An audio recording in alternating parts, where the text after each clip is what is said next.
प्रस्तुत कीर्तनरूपी सेवेकरता निवडलेला अभंग श्री संत जगद्गुरु तुकोबरायांचा सुंदर अभंग आहे।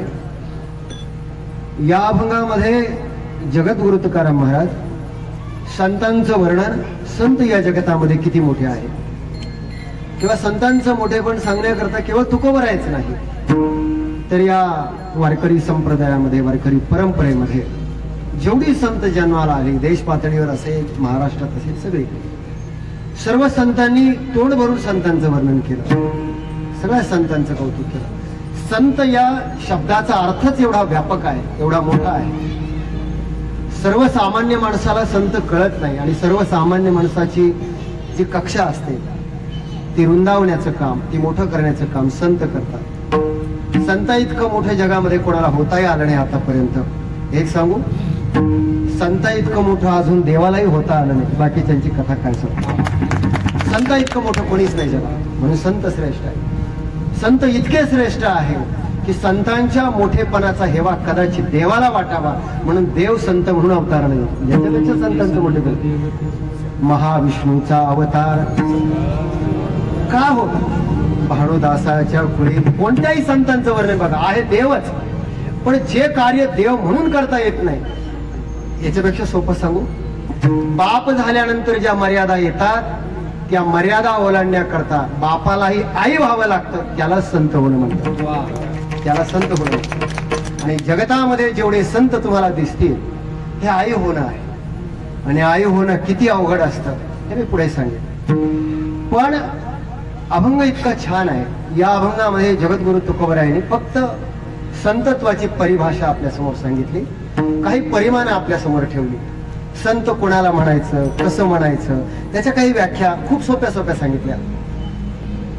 आणि मला वाटतं संत हा शब्दच असा आहे की तुमची हिंमत असेल तर सकाळपर्यंत बसलं तरी कीर्तन संपणार नाही, असा हा सुंदर शब्द आहे संत। पण अलीकडे काय झालं, आताच मी महाराष्ट्रातले खूप मोठे कीर्तनकार आहे अमृत महाराज जोशी, तुम्ही ऐकत असाल, त्यांचा एक फार छान संदर्भ मला आवडला अलीकडच्या काळामध्ये। कुठे कीर्तन केलं मला आठवत नाही, पण फार छान आवडला। ते म्हटले कीर्तनात हल्ली कविता चालायला लागल्या, गाणे चालायला लागले, सगळं चालायला लागलं, अभंग सोडून बाकी सगळं चालायला लागलं। माझं बोलणं वारकऱ्यांच्या लवकर लक्षात, सगळं चालायला लागलं। पण एक सांगू महाराज, दुर्दैव हे आहे की भक्ती ज्ञानाविरहित इतर गोष्टी न कराव्या, प्रेम भरे वैराग्याच्या युक्ती विभराव्या, ही वारकरी संतांची परंपरा आहे कीर्तनाची। विनोद कीर्तनामध्ये नसावा या मताचा मी अजिबात नाही, मीही विनोद सांगतो। पण तुम्हाला काय वाटतं, गाथ्यात विनोद कमी आहे, ज्ञानेश्वरीत विनोद कमी आहे? ते वाचले म्हणजे लक्षात येतं। पण हे मी या करता सांगतोय की वारकरी संप्रदायामध्ये सगळं कीर्तनामध्ये यायला लागलं, अभंग सोडून। फक्त आता तमाशातली लावणी तेवढी यायची बाकी राहिली। मला वाटतं ती आली तर कीर्तन परिपूर्णच झालं। मी म्हणतो आता जर लावणे आले तर कदाचित लोक पुन्हा म्हणतील वा वा, पैसे गेले पण हौसच झाली। माझं बोलणं लक्षात येतं, असं कीर्तनाचा दर्जा आपण कुठून कुठे घेऊन चाललोय। कीर्तन हे कशा करता आहे, ज्या कीर्तनाकरता आमच्या नामदेव महाराजांनी अट्टहास धरला, ज्या कीर्तनामध्ये आमचे गोरोबा काका हात तुटलेले असताना सुद्धा, चरित्र तुम्ही सगळे जाणकार आहात म्हणून सांगायची गरज नाही, हे या करता सांगतो की ज्या नामदेव महाराजांच्या कीर्तनामध्ये गोरोबा काका येऊन बसले, हात नव्हते, पण गोरोबा काकांना भजन करायचं सांगितल्यानंतर लाज वाटली तरी सुद्धा थोटे असणारे हात वर केले, थोटे असणारे हातही फुटले आणि पूर्ण झाले। हे सामर्थ्य ज्या कीर्तन परंपरेचं आहे, ती कीर्तन परंपरा आम्हाला नामदेव महाराज आणि गोरोबा काकांनी शिकवली। ती कीर्तन परंपरा आम्ही हरवतोय की काय असं कुठेतरी वाटायला लागलं। तुम्हाला मनोरंजन करायचं असेल, जगात खूप सारी साधनं आहेत, पण जिथं चार ओवी, चार चांगल्या गोष्टी ऐकायच्या आहेत, त्याच्याकरता कीर्तन आणि कीर्तनच आहे। एवढं एकमेव क्षेत्र असं आहे, मी अजून पुढे जाऊन तुम्हाला सांगेन, एवढं एकमेव क्षेत्र आज देशाच्या पातळीवर एवढं शिल्लक आहे की जिथं तुमची जात, धर्म, पंथ, देश, काल याच्या सीमारेषा ओलांडून वारकरी संतांनी माणूस म्हणून जगणं काय हे या महाराष्ट्राने या देशात शिकवलं। ही कीर्तनाची परंपरा आहे, तो हा वारकरी संप्रदाय। आणि त्या वारकरी संप्रदायामध्ये गोरोबा काका कोणाचे, सावता महाराज कोणाचे, सेना महाराज कोणाचे, ज्ञानोबराय कोणाची, अशी भिकारडी बुद्धी घेऊन जर माणसं जन्माला येत असेल तर लाज वाटते त्या लोकांच्या बुद्धीची कीव येते। कोणाला आम्ही सांगतो ज्या संतांनी आयुष्यभर अट्टहास केला. अजून एक वाक्य मी पुढे जाऊन सांगेल की कमीत कमी संतांच्या बाबतीकडे संतांकडे पाहताना तरी जातीच्या त्या चष्म्यातून पाहू नका. हा जोडून विनंती आहे तुम्हाला. का माहितीये का? याचं कारण सांगतो की आमची बुद्धी तर भिकारी आहेच, यात काही संशय नाही, पण आम्ही ती महापुरुषांनाही लावायला लागलो. मी काय सांगतोय, आपली बुद्धी भिकारी आहे यात काही संशय नाही, पण ती संकोचित बुद्धी आम्ही महापुरुषांनाही लावायला लागलो. हे कोणाचे, ते कोणाचे, हे आमचे, ते तुमचे. कुठल्या शाळेत शिकलो आपण? एक सांगू महाराज, माझे आजोबा आचार्य वेदांत वाचस्पती जगन्नाथ महाराज पवार त्यांच्या कीर्तनामध्ये सांगायचे, मोठ्या माणसांचं मोठेपण जर आबाधित ठेवायचं असेल तर गोरोबा काका कोणाचे, सावता महाराज कोणाचे, छत्रपती शिवाजी महाराज कोणाचे, हे कोणाचे म्हणण्यापेक्षा ते कोणा एका समाजाचे नाही आणि त्यांचा सातबारा कोणाच्या बापाच्या नावाचाही नाही. हे पहिल्यांदा लक्षात ठेवा. ते अखिल विश्वाचे आहे आणि त्यांना सगळ्या विश्वाचे राहू द्या, राहू द्या. महापुरुषांच्या बाबतीमध्ये ते आमचे असं म्हणू नका. मी एक सुधारित शब्द तुम्हाला सांगतो, ते आमचे असं कधी म्हणूच नका. एक शब्द सांगतो तुम्हाला, आम्ही त्यांचे आहे असं म्हणा. ते आमचे नाही, आम्ही त्यांचे म्हणा. फार अवघड आहे का? सोपं सांगतो.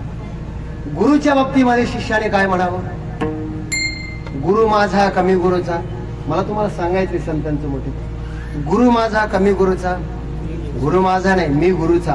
ज्ञानदेव म्हणे मी निवृत्तीचा दास, मी त्यांचा आहे. चला हे अवघड होत असेल, अजून सोपं सांगतो. बापाच्या बाबतीत मुलानं काय म्हणा? बाप माझा कमी त्यांचा. आता सोपं विचारलं बरं का, आता खूप सोपं विचारलं. बाप माझा कमी बापाचा. काय म्हणायला पाहिजे? मी त्यांचा आहे असं म्हणायला पाहिजे ना. पण आम्ही जिथं कीर्तन करायला गेल्यानंतर चहा प्यायला लोक घरी नेतात आणि बरं ते अलिखित नियम आहे, आमच्या वारकऱ्यांना माहिती आहे.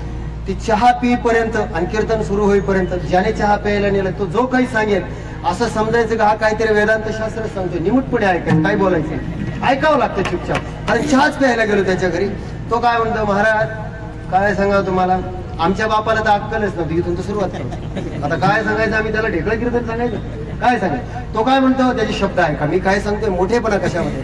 तो काय म्हणतो, महाराज 4 भाऊ आहे आम्ही, पण कोणी आमच्या आईबापाला सांभाळत नाही, म्हणून आईबाप माझ्यात राहतात. काय म्हटला तो शब्द? नीट ऐका. काय? आईबाप माझ्यात राहतात. हे कंटिन्यू आपण शब्द ऐका, आईबाप माझ्यात राहतात. एक सांगू महाराज, आयुष्यात तुम्ही कितीही मोठे व्हा, पण इतके मोठे आयुष्यात कधीच होऊ शकत नाही की आईबापाला तुम्ही सांभाळू शका.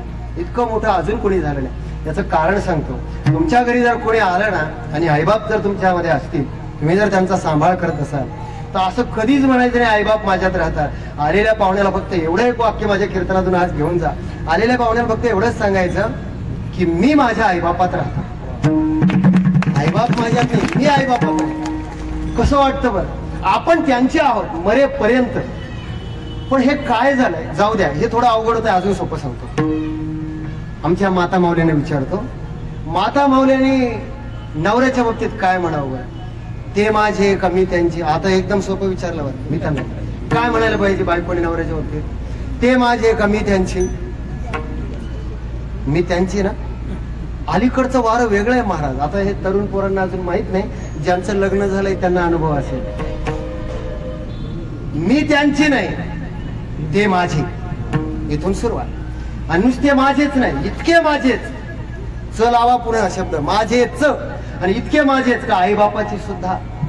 हे तुम्ही म्हणा, मी कशाला म्हणा? तुमच्या लक्षात येत आहे? अहो महाराज, कुठे घेऊन चाललोय आम्ही विषयाला? मी हे कुठून सांगत होतो? साधू संत कोणाचे यावर हे बोलतोय. एक सांगू महाराज, अलीकडे एक माणूस मला लग्नाची पत्रिका घेऊन आला घरी. त्याने काय सांगितलं, म्हणजे महाराज तुमच्या पायाच्या आशीर्वादाने आमच्या मुलीला खूप चांगलं स्थळ मिळालं, आशीर्वाद द्यायला या. आता रोज आमचे पाय जिथे लागतात तिथं अजून काही चांगलं झालं नाही, पण लोकांचा असतो समाज आपला, तर काय करता, जाऊ दे बाबा, ठीक आहे. बोलवतात लोक म्हणले, महाराज तुमच्या पायाच्या आशीर्वादाने आमच्या मुलीला इतकं चांगलं स्थळ मिळालं, इतकं चांगलं स्थळ मिळालं, लग्नात आशीर्वाद द्यायला. आता संबंध असतात, जावं लागतं आम्हाला. तो म्हटलं इतकं चांगलं. आता मी म्हटलं चांगलं मिळालं म्हणजे काय? मला वाटलं मुलगा दिसायला सुंदर असेल, प्रॉपर्टी वगैरे भरपूर असेल, नोकरीला असेल, असं काहीतरी वाटतं. म्हटलं महाराज इतकं चांगलं स्थळ. म्हटलं झालं काय? तो म्हटलं महाराज इतकं चांगलं स्थळ मिळालं, सासू नाही, सासरा नाही, दीर नाही, भाया नाही, नणंद नाही. मी म्हटलं आता नवराही नाही म्हणतो की काय? हे मी कशा करता सांगतोय? आपल्याला माणसं नकोय, माणसं नकोय. ज्या लोकांना माणसाची किंमत नाही, ज्या माणसांना माणसं नकोय, त्यांना ज्ञानोबा आहे, तुकोबा आहे आणि गोरोबा काका कधी कळतील, हा मोठा प्रश्न चिन्ह आहे. हे मी कशा करता सांग. वारकरी संतांनी आणि वारकरी संप्रदायानं माणसाला संघटन करायला शिकवलं. माझे गुरु महाराज एक वाक्य फार छान सांगायचे. ते मला म्हणायचे की जो माणसाचं संघटन करतो तो धर्म आणि जो विघटन करतो तो धर्म असू शकत नाही. विठाला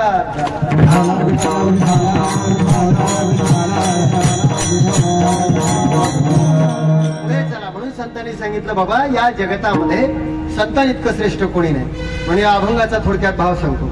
चंदनाचे हात पायही चंदन.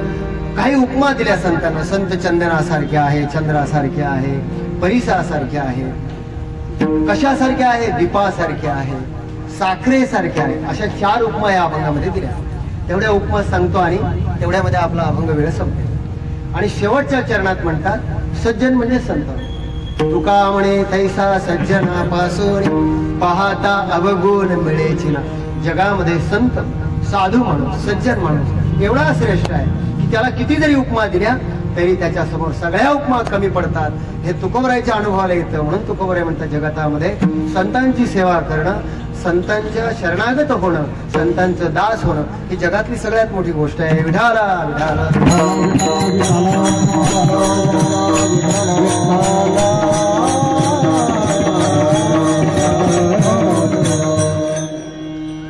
अभंगाचा अल्पसा भाव मी आपणा पुढे मांडला आहे.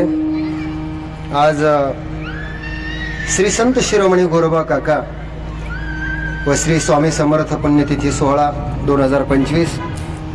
आजच्या या ठिकाणी विठ्ठल रुक्मिणी व संत गोरोबा काका मंदिर विठ्ठल नगर येवला या ठिकाणी कीर्तनाची सेवा माझ्याकडे आलेली आहे. आपल्या येथील असणारे वारकरी आमचे नंदूभाऊ सोनवणे यांचा आमचा खूप दिवसापासूनचा परिचय आहे. त्यांनी मला फोन केला. त्यानंतर आमचे बापू भाऊ जगदाळे असतील, बाकीची सगळी वारकरी मंडळी आहे आणि सर्व टाळकरी गुणीजन मंडळी सर्वांची क्षमा मागतो, कारण नवीन असल्यामुळे मला काय तुमचा सगळ्यांचा परिचय नाही. फार अतिशय गुणीजन मंडळी आहे आणि खरं सांगू तुमचं कौतुक करावं तेवढं कमी आहे. ते याकरता की एका दिवसाचा कार्यक्रम जर असेल तर सगळी जमावजमाव करणं एवढं सोपं नाही महाराज. आणि तुम्हाला सांगतो लग्नाला माणसं जमवणं सोपं आहे, कीर्तनाला माणसं जमवणं एवढं सोपं नाही. आणि एका दिवसाचं तुम्ही एका दिवसामध्ये इतकं छान नियोजन केलं. मला वाटतं एका दिवसामध्ये माणसं जमली, पण असं वाटतंय की हे सप्ताहातलं कीर्तन आहे. हे तुमचं कमिटीचं कौतुक करावं लागतं. फार छान आहे. सर्व आपली जे या ठिकाणची मंडळी आहे, श्री संत शिरोमणी गोरोबा काका मित्रमंडळ आणि संपूर्ण समस्त कुंभार समाज, येवला शहर व परिसरातील तालुक्यातील सगळी गोरोबा काकावर प्रेम करणारी, वारकरी संप्रदायावर प्रेम करणारी सगळी भजनी मंडळ, अतिशय सुंदर असा मृदुंग वाजवणारे मृदुंगाचार्य, आमचे गायनाचार्य, सगळी मंडळी फार छान आहे.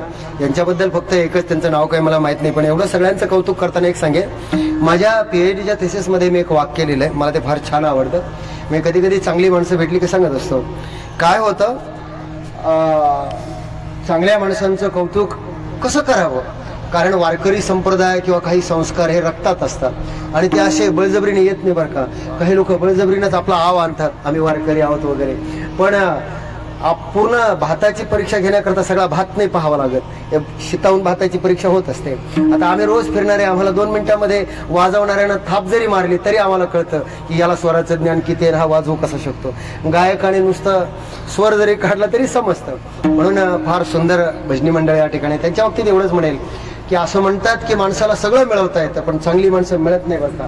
याच्याकरता वारकऱ्याचे संस्कार, वारकरी संप्रदाय हा अंगामध्ये असावा लागतो. असं म्हणतात की गरुडाचे पंख कबुतराला लावता येतीलही कदाचित, असं म्हणतात की गरुडाचे पंख कबुतराला लावता येतीलही कदाचित, पण आकाशात गगन भरारी घेण्याचं जे वेळ असतं ते रक्तातच असावं लागतं आणि ते या लोकांमध्ये मला दिसतं. ते रक्तात असते काही गोष्ट आणि म्हणून त्यांचं कौतुक करावं तेवढं थोडं आहे. सगळ्यांच्या चरणी, गोरोबा काकांच्या चरणी नतमस्तक होतो आणि माझ्या सेवेकडे म्हणतो विठाला विठाला.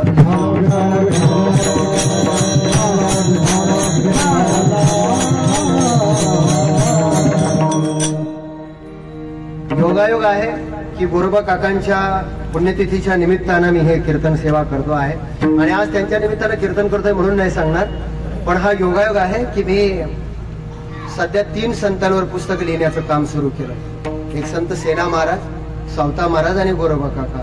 गोरोबा काकांच्या याच्यावर जवळजवळ 18 पानं माझी लिहून झाली आहेत पण हे पुण्यतिथीच्या निमित्तानं कीर्तन आहे म्हणून मुद्दाम तुम्हाला सांगतो. आणि असा माझा याच वेळेस होता संकल्प की या पुण्यतिथीला पुस्तक व्हावं, पण अनेक अडचणी असतात, नोकरी आहे, सगळं सांभाळावं लागतं, त्यामुळे तेवढं शक्य झालं नाही. पण माझा असा संकल्प आहे की पुढच्या पुण्यतिथीपर्यंत गोरोबा काकांचं पुस्तक हे तुमच्या हातामध्ये पडेल, असा संकल्प आहे. कारण काय होतं, वारकरी संप्रदायामध्ये ज्ञानोबराय आणि तुकोबरायावर बोलणारी फार लोक आहेत. म्हणजे मी काही त्या संतांचं मोठे पण लहान पण सांगत नाही, जरा समजून घ्या. पण काही संत असे आहे की आपण कीर्तनाला असेल इकडे तिकडे जे संदर्भ ऐकतो, या संतांविषयी फारसं लोकांना माहीत नसतं. आणि माझं PhDचं काम करत असताना जेव्हा माझ्याकडे अनेक पुस्तकं माझ्या वाचनात आली, तेव्हा माझ्या लक्षात आलं की ही जी संत आहे यांचे अभंग खूप आहे, पण त्यांच्या अभंगाचं विशेष वारकरी संप्रदायामध्ये किंवा इतर लोकांना, म्हणजे जी शिकलेली पिढी आहे अलीकडच्या काळामध्ये, त्यांना गोरोबा काका, सावता महाराज, सेना महाराज ही कळावी. म्हणून माझा असा विचार आहे की या सगळ्या संतांवर आपण पुस्तक लिहावं. आणि त्यामुळं माझं असं आहे की पुढच्या पुण्यतिथीपर्यंत त्यांच्यावर मी पुस्तक लिहिणार आहे. ते काम सुरू पण केलेलं आहे. आज गोरोबा काकांच्या पुण्यतिथीच्या निमित्तानं मला वाटतं ते कीर्तन करत असताना कदाचित गोरोबा काका माझ्या पाठीमागे आहे. त्यांनी मला तेवढं बळ आणि सामर्थ्य द्यावं आणि त्यांनीच माझ्याकडून लिहून घ्यावं एवढी त्यांच्या चरणी प्रार्थना करतो आणि माझ्या सेवेक्रम विठाला.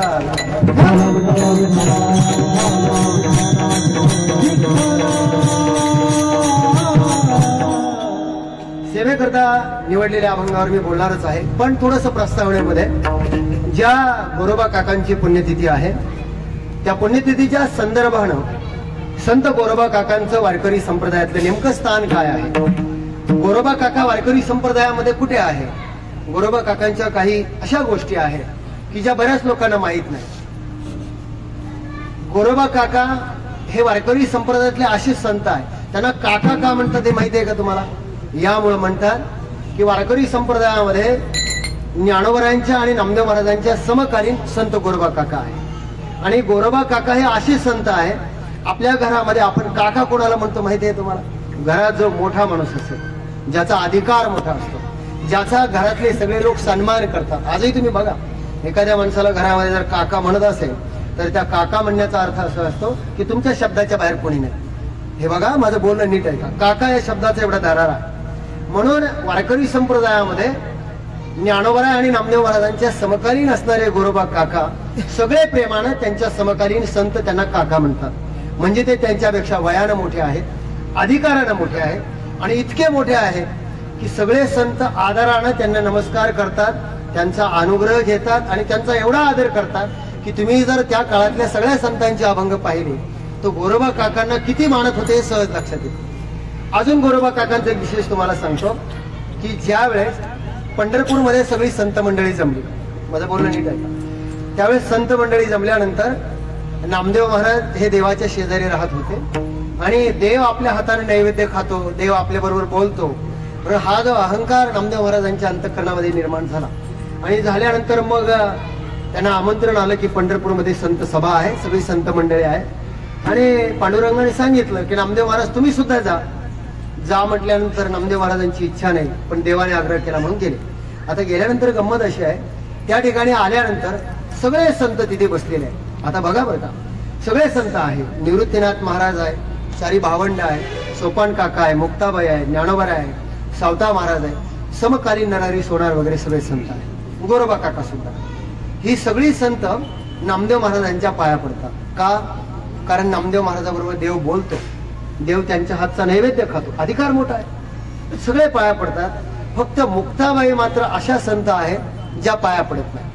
आणि पाया पडत नाही म्हटल्यानंतर ज्ञानोबराय निवृत्तीनाथ म्हणतात, अगं मुक्ता, आपल्या घरी आज मोठे संत आले की नामदेव महाराजांसारखे संत देवाच्या सहवासात राहतात, त्यांचं तुम्ही दर्शन घ्या. आता मुक्ताबाई म्हणजे मुक्ताबाईचं बोलणं काय साधन आहे महाराज, तिखट बोलणं ज्याला म्हणतात, काहींचं बोलणं जहर असतं, इतकं भयंकर की मुक्ताबाई फक्त एवढीच म्हटली की ज्ञानोबरायांना निवृत्तीनाथांना म्हटली, हे बघा, तुम्हाला एकदा सोडून दोनदा पाया पडायचं तर पडा, नाही तर लोटांगण घाला, पण मी पाया पडणार नाही. का? कारण नामदेव महाराजांच्या सगळ्या पाया पडत असताना सुद्धा नामदेव महाराज साधे वाकत सुद्धा नाही. आणि पंढरपूरच्या वारकऱ्याचा हा नियम आहे की पंढरीच्या लोका नसे अभिमान, पाया पडे जन एकमेका.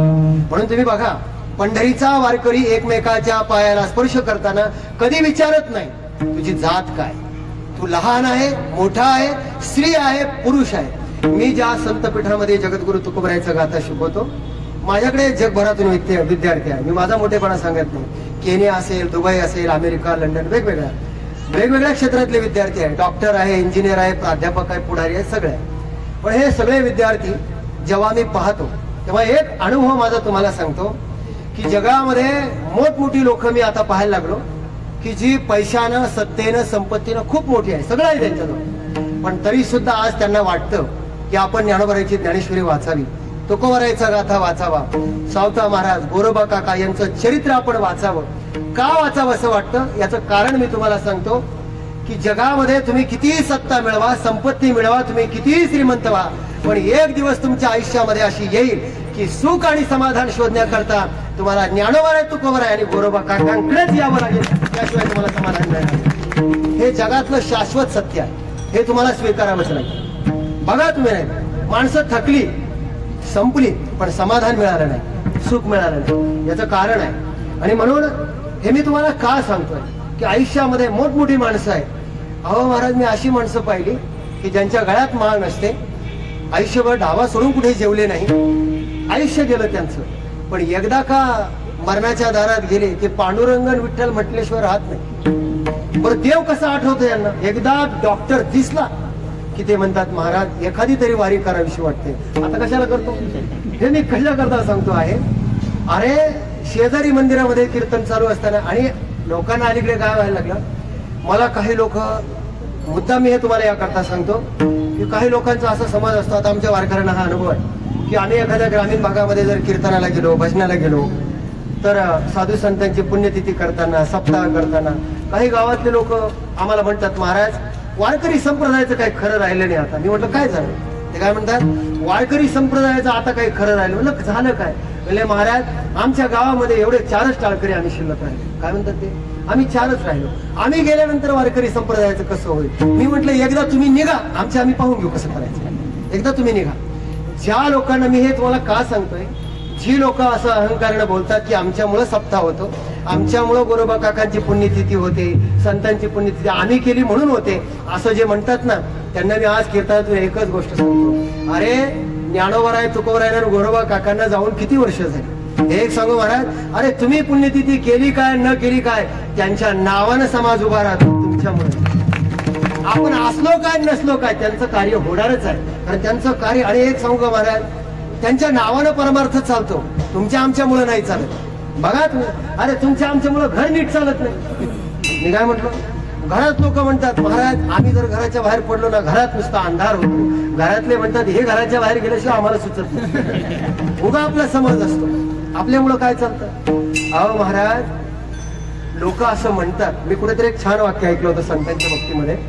लोक म्हणतात जोपर्यंत चंद्र सूर्य तारे आहेत तोपर्यंत या जगात संतांचे विचार राहतील. लोक काय म्हणतात, जोपर्यंत चंद्र सूर्य तारे आहेत तोपर्यंत या जगात संतांचे विचार राहतील. मी म्हणतो जोपर्यंत चंद्र सूर्य तारे आहेत तोपर्यंत या जगात संतांचे विचार नाही. जोपर्यंत या जगात संतांचे विचार आहे तोपर्यंतच चंद्र सूर्य तारे राहतील. हे संतांचे विचार सामर्थ्य, हे आम्हाला समजून घ्यावं लागेल. विठाला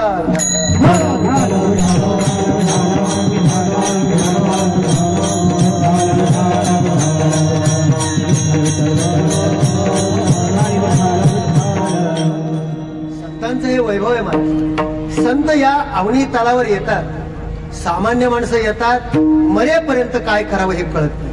बरीच लोक मरेपर्यंत काय करू काय करू काय करू, नोकरी मिळत नाही, कामही मिळत नाही. काही लोक काय करू काम शोधतात, आयुष्यभर काम शोधतात, ती सामान्य माणसं.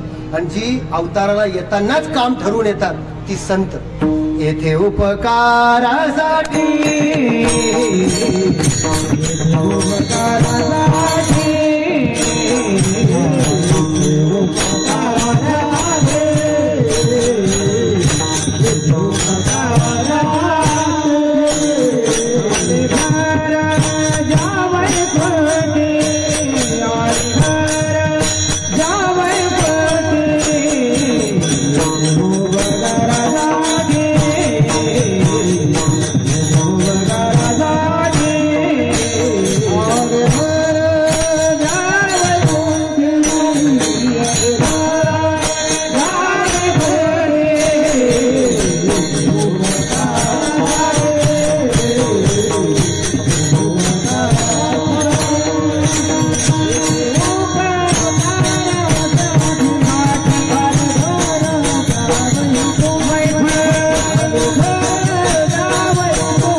उपकारासाठी आले घर जा वैकुंठी.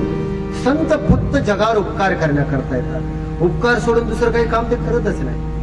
माझी आई फक्त 4थी शिकलेली आहे, पण तिचं एक वाक्य मला फार आवडतं. ती काय म्हणते, जगामध्ये आई कळणं आणि संत कळणं सगळ्यात आवडतं. एखादी मुलगी जर व्यवहारामध्ये काही चुकली, आमच्या माता मावलीला विचार, ती तिला फक्त एवढंच म्हणतात, बाई तुला हे आत्ताच नाही कळ, तुला केव्हा कळेल, जेव्हा तू आई होशील. संतांचा महिमा तो बहु दुर्गम, शाब्दिकाचे काम नाही देवा, शाब्दिकाचे काम नाही देवा, शाब्दिकाचे काम नाही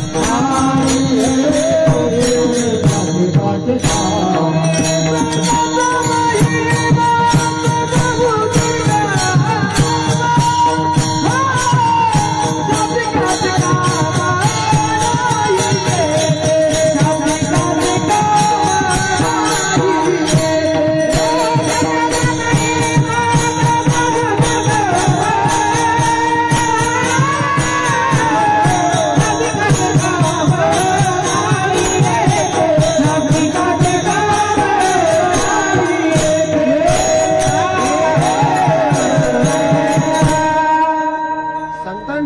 आपण शब्दाने किती सांगणार. संत संत संत शब्दाने सांगून कसं होईल. हे कसं आहे माहितीये का, साखर गोड आहे, साखर गोड आहे, साखर गोड आहे. एखाद्या माणसानं साखर खाल्लीच नाही, त्याला कसं सांगणार तुम्ही साखर गोड आहे. अनुभव नाही तर कसं सांगणार. साखर गोड आहे म्हणजे कशी आहे, लाडू सारखी, बुंदी सारखी, जिलेबी सारखी. गोड म्हणजे कशी, ती हातावर घ्यावी लागेल, खावी लागेल. तुका म्हणे अंगे भावे तरीच महिमान. याच्यापेक्षा सुप्रीम उदाहरण, पाण्यातला मासा झोप घे वंशात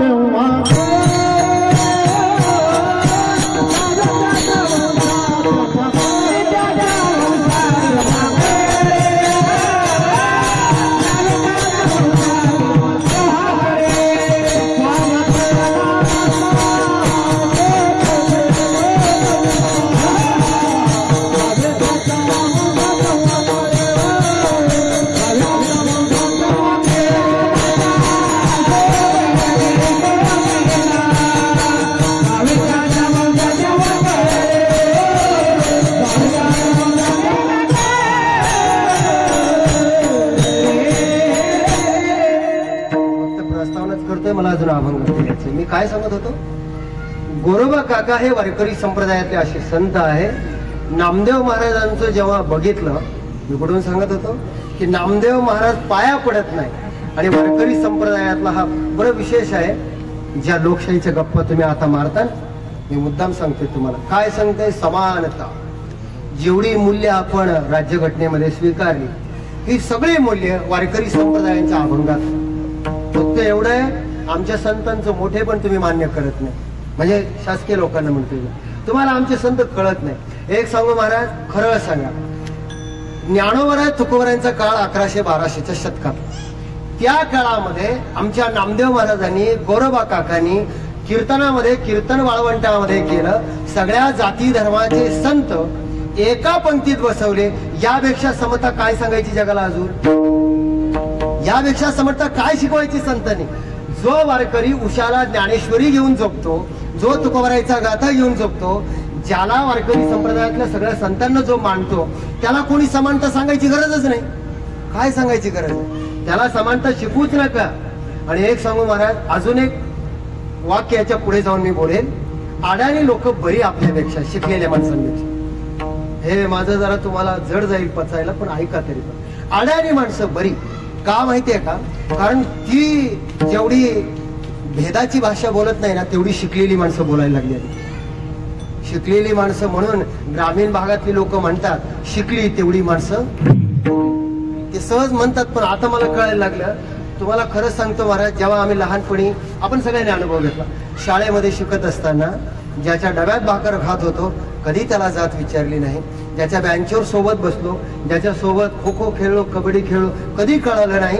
जसं जसं पुढे जायला लागलो तसं आम्हाला कळायला लागलं, कारण शासन सांगायला लागलं ना, याची जात त्याची जात, हे आम्ही कुठून आलो. पण एक सांगू महाराज, वारकरी संप्रदायातल्या संतांनी जे शिकवलं ते जगात आतापर्यंत कोणाला शिकवता आलं नाही. हे वारकरी संप्रदायाचं वैभव, हे वैभव आहे. आणि म्हणून तुम्हाला सांगतो, जर हा समाज एकसंध राहावा असं वाटत असेल, माणूस माणूस राहावा असं वाटत असेल, तर वारकरी संप्रदायाशिवाय कोणालाही पर्याय नाही. त्या जगातलं त्रिकालवादी सत्य स्वीकारावंच लागेल. अहो, राज्यघटनेनं कायद्यानं तुम्हाला काय वाटतं? कायद्यानं सगळ्या गोष्टी होतात का? आणि झाल्या असत्या. बरं खरं सांगा, कायद्यामध्ये हुंड्याला बंदी आहे, झाला का बंद? चालूच आहे कोणत्या ना कोणत्या पद्धतीने. हा, आता हुंड्याची पद्धत थोडी बदलली. आता पोरीवाले हुंडा देत नाही, आता पोरावाली द्यायला लागली. एवढा बदल झाला थोडासा, पण बदलला का? मी हे कशा करता सांगतोय, कुठेतरी परिस्थिती बदलते आहे. पण संतांनी हे मी या करता सांगतो की वारकरी संप्रदायाने जी समानता शिकवली, संतांनी वाळवंटामध्ये जात धर्म पंथ या भाषा सगळ्या संपवल्या. एवढंच नाही महाराज, याही पेक्षा पुढे जाऊन सांगतो, जे गोरोबा काका जेव्हा मुक्ताबाई गोरोबा काकांना असं म्हणते की अहो, नामदेव महाराजांना अहंकार झाला, यांचा अहंकार दूर करण्याकरता कोणाला सांगितलं? गोरोबा काकांना. का सांगितलं? तिथं बाकीचे नव्हते का? पण मी तुम्हाला पहिल्यांदा काय सांगितलं, वयानं मोठे कोण आहे? गोरोबा काका. अधिकारानं मोठे. मग सांगितलं, म्हणले काका जरा बघा बरं या सभेत संत कोण कोण आहे, विचार करा. म्हणजे गोरोबा काका किती मोठे आहे एका वाक्यामध्ये लक्षात घ्या. ज्या सभेमध्ये ज्ञानोबाराय आहे, ज्या सभेमध्ये निवृत्तीनाथ महाराज आहे, सोपान काका आहे, मुक्ताबाई आहे, सावता महाराज, सगळे संत आहे, त्या सभेमध्ये संत कोण आहे हे ठरवणारे गोरोबा काका आहे. संत कोण आहे हे ठरवणारे गोरोबा काका. म्हणजे परीक्षा घ्या. आता परीक्षा घ्यायची पद्धत वेगळीच. आता तुम्हाला माहिती आहे की मडकं कच्चं आहे का भाजलेलं आहे हे पाहण्याकरता थापट नसतं. त्यांनी घेतलं आणि प्रत्येकाच्या डोक्यावर टोपी असेल, फेटा असेल तेवढा काढायचं आणि ते मारायचं. आता मारल्याबरोबर महाराज बाकीच्यांच्या डोक्यात मारलं, कोणीच काही बोललं नाही, कारण अधिकाराला प्राप्त झालेले सगळे. नामदेव महाराजांच्या डोक्यात मारल्याबरोबर नामदेव महाराजांचा पारा 120 वर गेला. जोराने ओरडले, म्हणले अरे तुम्ही काय संत आहे का? आणि असे कुठे संत असतात का? तुमचा धंदा आहे म्हटले हा देवाला फसवायचं. बोलणं नीट आहे का? नामदेव महाराजांसारखे संत जे देवा बरोबर राहत होते, ते जर निवृत्तीनाथ ज्ञानोबराय गोरोबा काकांना जर असं म्हणत असेल तर तुम्ही काय संत आहे का? तर मला वाटतं आताचे लोक आपण टाळ कुठे म्हटले तर आपण काही राग म्हणून घ्यायचं काही काम नाही. हे मी कशा करता सांगतोय, एवढं काही वाईट वाटून घ्यायचं काम नाही. त्या काळातली गोष्ट मी सांगतो. बोलायला लागले आणि पांडुरंगाला जाऊन सांगितलं, अरे म्हणले वाचलो मी, नाहीतर यांनी मला काय आज माझं काही खरं नव्हतं. हे मी कशा करता सांगतोय. मुक्ताबाईने त्यावेळेस सांगितलं, मुक्ताबाईचे उद्गार फार छान आहे की मुक्ताबाई म्हणते की अखंड जयाला देवाचा शेजार, कारे अहंकार गेला नाही. अखंड देवाचा शेजार आहे, पण नामदेव महाराज तुमचा अहंकार गेला नाही. आणि पुढे आहे का, मला वाटतं या बोलण्यामध्ये सुद्धा एक उपरोधिक भाषा आहे मुक्ताबाईंची. काय की उसाच्या शेजारी एरांडाचे झाड. का म्हटले मुक्ताबाई असे? ऐका, शेतकरी आपण सगळे, साखर कारखाना सगळा ऊस तोडून नेतो, त्या ऊसामध्ये जागोजागी एरंड उगवलेले असतात. तुम्ही असं म्हणायला पाहिजे नव्हतं. 12 महिने जसं ऊसाला पाणी घातलं तसं एरंडालाही होतच ना ते पाणी, होतं की नाही? बरं, खत जे ऊसाला दिलं तेच खत एरंडाला होतं की नाही? होत. मग आता सगळा ऊस तोडून नेला, मग एवढ्या ऊसामध्ये जर 4 एरंड नेले तोडून तर काय बिघडलं कारखान्याचं? बरं, मान्य आहे की ऊसातून साखर जास्त निघेल, एरंडातून थोडी कमी निघेल. निघेल का? नाही निघेल. ऊसा शेजारी राहिला म्हणून एरंडात जशी साखर येत नाही, तसे तुम्ही जरी देवा शेजारी राहिला तरी तुम्ही देव होत नाही. हा त्यातला भावना आहे. म्हणून लक्षात ठेवा, या दृष्टांतातून एक गोष्ट शिकण्यासारखी आहे की मी आज कीर्तनाच्या गादीहून बोलतो, क्षमा मागून बोलतो. एक वेळेस देवाचं भजन चुकलं तर चुकू द्या, देवाची वारी चुकली तर चुकू द्या, पण गोरोबा काकाचं दर्शन घ्या, गोरोबा काकांची सेवा करा. संतांची सेवा केली ना तर देव 100% भेटतो, पण देवाची सेवा केल्याने संत भेटेल की नाही हे सांगता येत नाही, कारण संत भेटणे जगात अवघड आहे. विठाला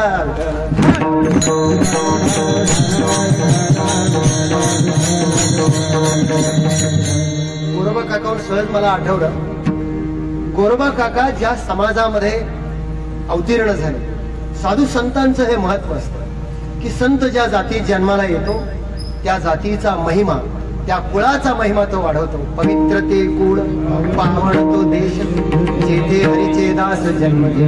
हा महिमा आहे गोरोबा काकांचा. गोरोबा काकांनी सन्मान वाढवला त्या कुळाचा, त्या जातीचा. पण एक सांगू महाराज, नेहमी देवा तुझा मी कुंभार कुंभार, देवा तुझा मी कुंभार. कुंभार आहोत आम्ही, पण मडकी घडवत असताना सुद्धा गोरा कुंभार या शब्दाचा अर्थ एकदा समजून घ्या. काय अर्थ आहे गोरा कुंभार? काय अर्थ आहे मडक? जे मडकं असतं, एखादा माणूस जरी गेला तर तुम्ही बघितलं असेल त्याच्या 5 चक्रा मारायचं आणि ते मडकं फोडायचं. मडकं म्हणजे काय? आपला देह. हा देह म्हणजे काय आहे? कुंभ आहे. कुंभ मीन्स कुंभार. आणि या कुंभाला घडवणारा जो कुंभार जगदीश्वर. बरं, हा कुंभ प्रत्येकाकडे आहे, म्हणजे तसे जगातले सगळेच कुंभार आहेत. ऐका बोलणं, जगातले सगळेच कुंभार आहेत, पण गोरा कुंभार एखादाच असतो ज्याचं चारित्र्य चांगलं, ज्याचं कार्य उत्कृष्ट आहे, तो गोरा कुंभार. म्हणून संत गोरा कुंभार. ज्याचं कुंभ गोरा आहे म्हणून गोरा कुंभार. गोरा कुंभार ज्याचं चरित्र उत्तम आहे, ज्याने भगवंताची सेवा केली. गोरोबा काकाकडून 2 गोष्टी शिकण्यासारख्या. काय शिकण्यासारख्या आहे? गोरोबा काका संत आहेत, पण संत असण्याबरोबर गोरोबा काकांनी आयुष्यभर काय काम केलं? मडके घडवण्याचं काम केलं. बरं, मडके घडवत असताना जे त्यांचं कर्म आहे, जगातले गोरोबा काका असे कर्मयोगी संत आहे. मी तर तुम्हाला सांगतो, अलीकडच्या काळामध्ये क्षमा मागून बोलतो, एखादा माणूस जर भजन करायला लागला, एखादा माणूस जर कीर्तन करायला लागला, तर तो आपल्या नित्याच्या कामाकडे, संसाराकडे दुर्लक्ष करतो. माझं बोलणं नीट आहे का? जो माणूस देवाचं भजन करतो त्याचं संसाराकडे दुर्लक्ष होतं. अजून एक वाक्य सांगतो, जी माणसं आयुष्यामध्ये नुसतं भगवंताचं नाम घेतात त्यांना परमार्थामध्ये काय म्हणतात माहितीये का? संन्यासी.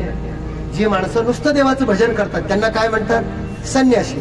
आणि जी माणसं नुसतं संसार करतात, म्हणजे नुसतं काम करतात, त्यांना काय म्हणतात? संसारी. जी नुसतं नाम घेतात ती संन्यासी, जी नुसतं काम करतात ती संसारी. पण काम आणि नामाची जिथं सांगड आहे तिथं वारकरी संत, वारकरी संत. म्हणून गोरोबा काकांच्या आयुष्यामध्ये तुम्हाला कामाचा आणि नामाचा समन्वय दिसतो. आणि मला वाटतं हा समन्वय वारकरी संप्रदायामध्ये असोनी संसारी जीवा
असोनी संसारी जीवावे गो करी वेदशा सर्वान. संसारात राहून प्रपंच आणि परमार्थ याचं संसारी असावे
संतांच्या जीवनामध्ये प्रपंच आणि परमार्थ न लगती सायास जावे वनंतरा सुखे तो भरा. प्रपंच आणि परमार्थ दोन्ही गोष्टी कधी संतांनी सोडल्या. म्हणून कर्मयोगी संत म्हणून आपल्याला गोरोबा काकांकडे पाहावं लागतं. कर्म कधी सोडलं नाही. आणि जी माणसं काम टाकतात ना, मला वाटतं ती परमार्थाच्या कामाची नाही.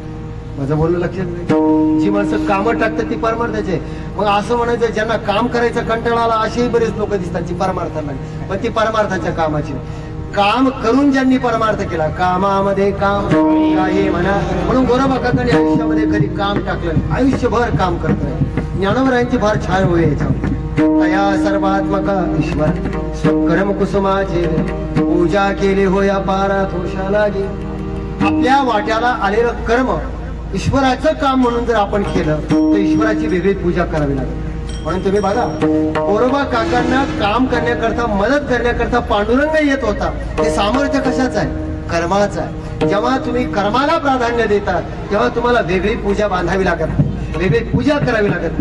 बरं, विशेष आहे महाराज, गोरोबा काकांच्या जीवनामध्ये त्यांनी जी मडकी घडवण्याचं काम केलं. मी तुम्हाला संत शब्दावर सांगतोय म्हणून एक उदाहरण फार छान आहे की संतांचं मोठेपण जर समजून घ्यायचं आहे ना, गोरोबा काका जी मडकी घडवत होते. आता आपण सगळे या अनुभवातून जातो किंवा हे सगळं काम पाहतो. कुंभार मडकी कशी घडवतो माहिती आहे ना तुम्हाला?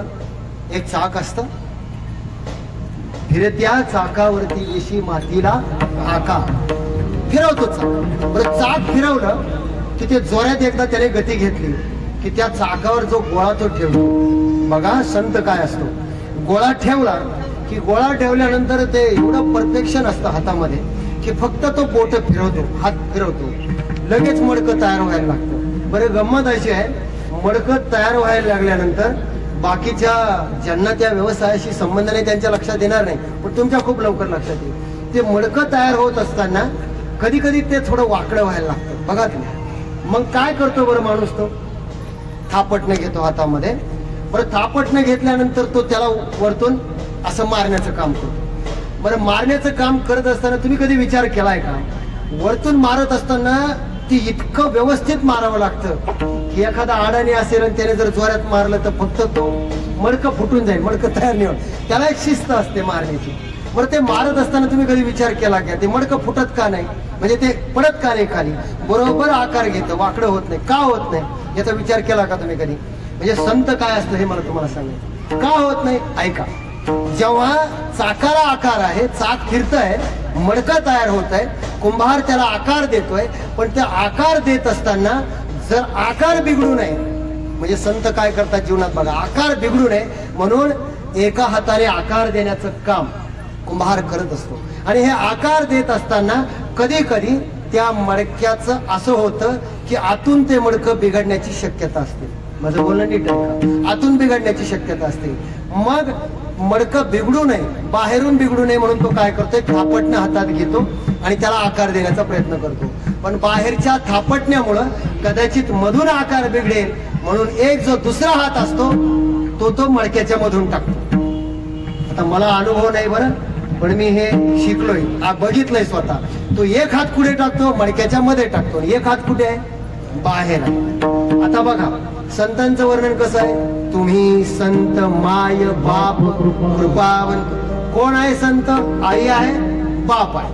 आता बघा, एक हात बाहेर आहे संत, एक हात बाहेर आहे ज्याच्या हातात थापट नाही, मध्ये एक हात आहे बिघडू नये म्हणून. बरं, दोन्ही हात काय करतायत? मडकं घडवण्याचं काम करतायत. दोन्ही हाताची भूमिका काय? मडकं बिघडू नये. बरोबर, लक्षात येतं मी काय? दोन्ही हाताची भूमिका मडकं बिघडू नये हीच आहे.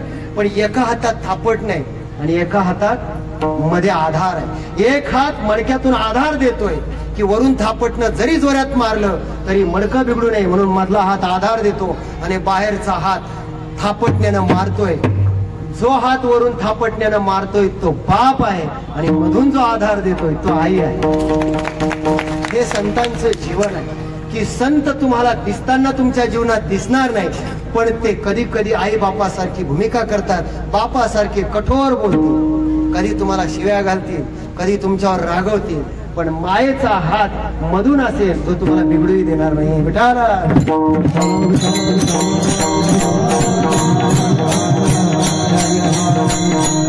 एक सांगू का महाराज, संतांच्या विचारामध्ये, संतांच्या अभंगामध्ये एवढं सामर्थ्य आहे. एक उदाहरण फार छान आहे, ऐका. आपल्या व्यवसायाशी रिलेटेड आहे म्हणून सांगतो की मला ते एवढं आवडतं, मी बऱ्याच वेळेस सांगत असतो की संतांच्या विचारामध्ये काय ताकद आहे. आताची शिकलेली पिढी आम्हाला विचारते की का आम्ही ज्ञानोबरायांची ज्ञानेश्वरी वाचायची, तुकोबरायचा गाथा वाचायचा, सप्ताहामध्ये कीर्तन ऐकायचं, का आम्ही भजन करायचं. अलीकडची पिढी आम्हाला विचारते का आम्ही हे सगळं करायचं. असं जेव्हा ती विचारते तेव्हा त्याचं उत्तर आम्हाला देता आलं पाहिजे. का करायचं आम्ही हे सगळं. आम्हाला जेव्हा असं येणारी पिढी विचारते ना महाराज, त्याचं एकच उत्तर सांगतो, संतांच्या विचारामध्ये एवढं सामर्थ्य आहे की कोल्हापूरचे मोठे विद्वान व्यक्ती आहे यशवंत पाठक, त्यांचं नाव डॉक्टर यशवंत पाठक, त्यांनी संत साहित्यावर PhD केली आहे. बहुतेक कीर्तनावर त्यांची PhD आहे, कीर्तनशास्त्रावर. त्याने एक वाक्य त्यांच्या थेसिस मध्ये लिहिलंय, फार छान आहे, ऐका. जगामध्ये संत काय आहे असं जर कोणी मला विचारलं, ते म्हणतात तर जगामध्ये संतांनी चमत्कार केले. लोक आम्हाला विचारतात, महाराज ज्ञानोबरायांनी खरंच ज्ञानेश्वरी चालवली का, म्हणजे ज्ञानोबरायांनी खरंच भिंत चालवली का, रेड्यामुखी वेद वदवले का, तुकोबरायचा गाथा खरंच तरला का. आता खरं सांगा महाराज, ज्यांच्याकडून शाळा नीट चालत नाही त्याला भिंत चालली हे कसं पटेल. माझं बोलणं लक्षात कसं पटेल महाराज. अहो महाराज एक सांगू का, लोकांना हे पटत नाही. अलीकडच्या काळामध्ये लोक म्हणतात महाराज असे चमत्कार झाले. अहो महाराज गोरोबाकाकाला खरंच हात फुटले असतील का. इथं ज्यांना हात आहे ते भजन करेना, ज्यांना हात आहे ते भजन करेना. गोरोबाकाकाने हात नसताना भजन केलं हे कसं पटेल लोकांना. हे चमत्कार लोक मान्य करत नाही. शिकलेल्या लोकांना बुद्धीला लवकर पटत नाही. पण एक सांगू, त्यांच्या थेसिस मध्ये जे वाक्य ते मला खूप आवडतं. त्याने एक सांगितलं की तुम्ही संतांच्या जीवनाचा अभ्यास करताना, कोणत्याही संतांच्या जीवनाचा अभ्यास करताना त्यांच्या जीवनात जे चमत्कार आहे ते चमत्कार त्यांच्या जीवनात झाले म्हणून संत मोठे का. माझा प्रश्न आहे तुम्हाला. संतांच्या जीवनात चमत्कार झाले म्हणून संत मोठे नाही. जगतामध्ये संतांनी चमत्कार केले म्हणूनही संत मोठे नाही. संतत्व हाच जगातला सगळ्यात मोठा चमत्कार. नाही तर तुम्ही होऊन पहा संत. संत होणं एवढं सोपं आहे. अरे संत होणं एवढं सोपं नाही. जगानं आपल्या अंगावर थुंकलं तरी जगाचा राग न मानणं त्याला म्हणतात संत. दया क्षमा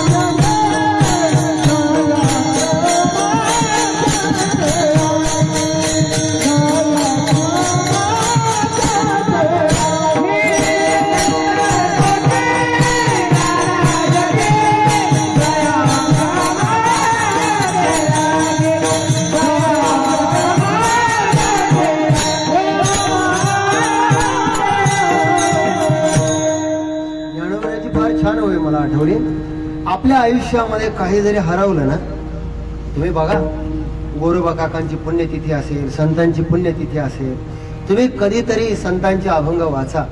हे सामर्थ्य आहे संतांच्या विचारामध्ये. ज्ञानोबराचे शब्द फार छान आहे. तैसे हरपले आपणापा, तै संता ते पाहता जीवसावे, मनोनिवानावे ऐकावे तेची संत. संतांना पाहिलं ना तर आपला हरवलेला आपल्याला सापडतो. हे सामर्थ्य संतांचं.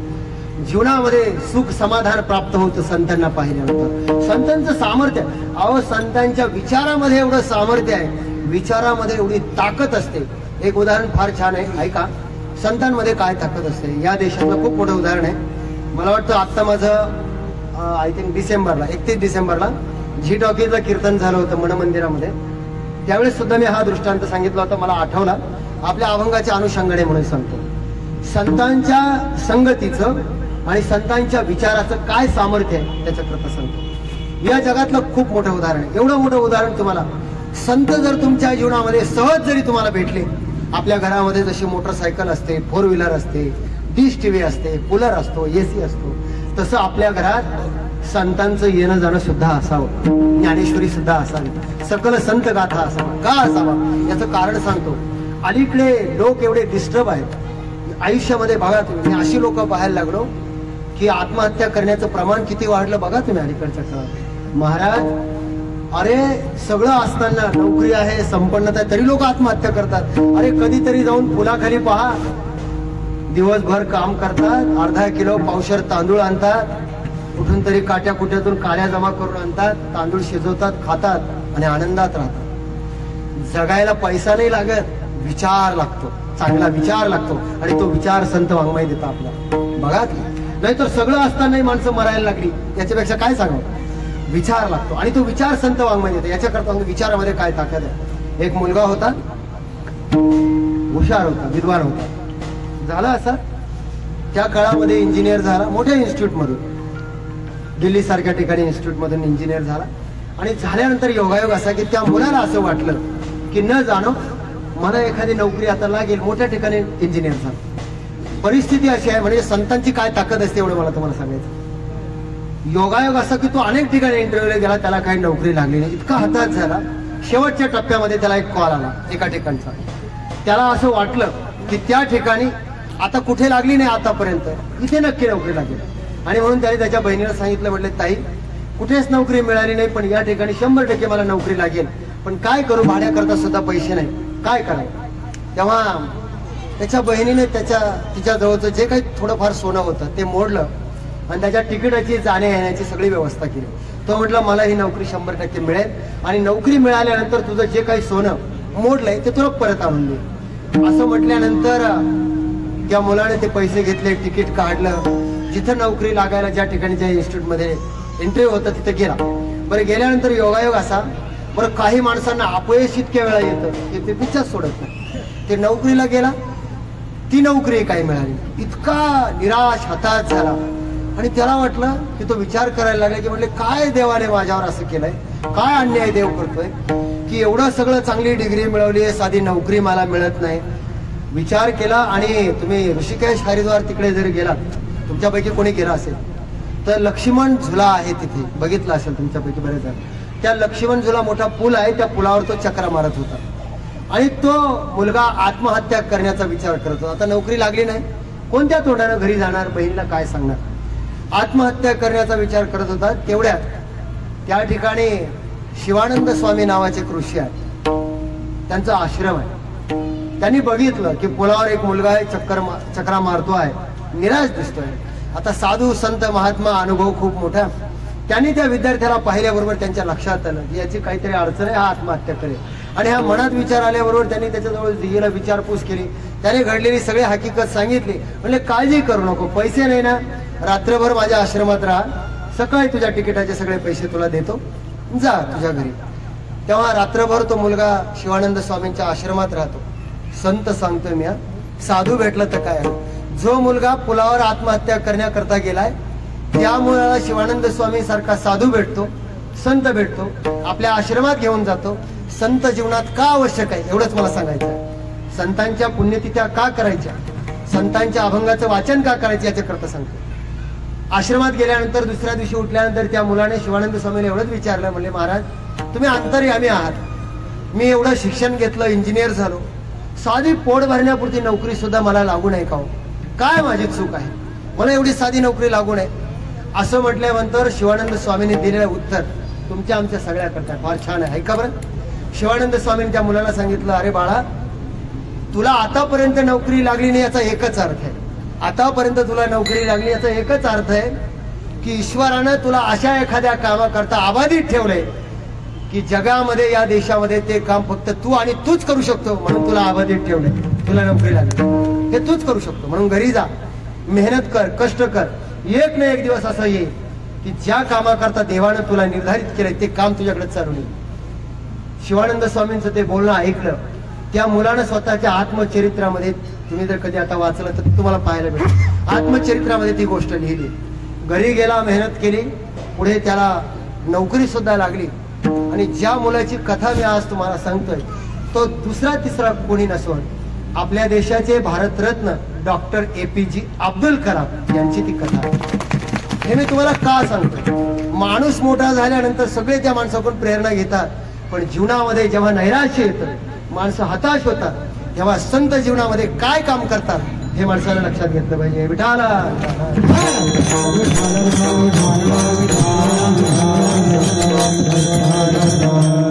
महाराज, जगामध्ये संतांनी धन्यता, संतांइतकं श्रेष्ठ जगामध्ये कोणीच नाही. म्हणून तर तुकोबरायांनी म्हणावं, धन्य ते संसारी दयावंत जे अंतरी. जगातामध्ये संत धन्य आहे. म्हणून तुकोबरायांनी संतांना धन्यता दिली. जे संत म्हणून जन्माला येतात त्यांना धन्यता दिली. आणि संतांनी इतकं धन्य जगामध्ये कोणी नाही बरं का, कोणीच नाही. नाहीतर तुम्ही बघा आपल्या व्यवहारामध्ये एखाद्या माणसाने काही चांगलं काम केलं, लोक काय म्हणतात त्याला, थँक्यू, धन्यवाद. हा शब्द कुठून आला? पूल वाहनला धन्यवाद, तुम्ही चांगलं काम केलं धन्यवाद, गावात कोणी सप्ताह केला धन्यवाद. पण तुकोबराय म्हणतात कोणी चांगलं काम करत असेल तर त्या कामाला सहकार्य करा. तुका म्हणे सत्य कर्मा व्हावे सहाय्य करा, चांगल्या माणसाला सहाय्य करा. बरं नाही सहाय्य करता आलं तर कमीत कमी कोणी चांगलं काम केलं असेल तर त्या कामाला असं जाऊन म्हणा त्या माणसाला, बाबा तू जे काम केलं खूप चांगलं केलं, धन्यवाद, एवढं म्हणा.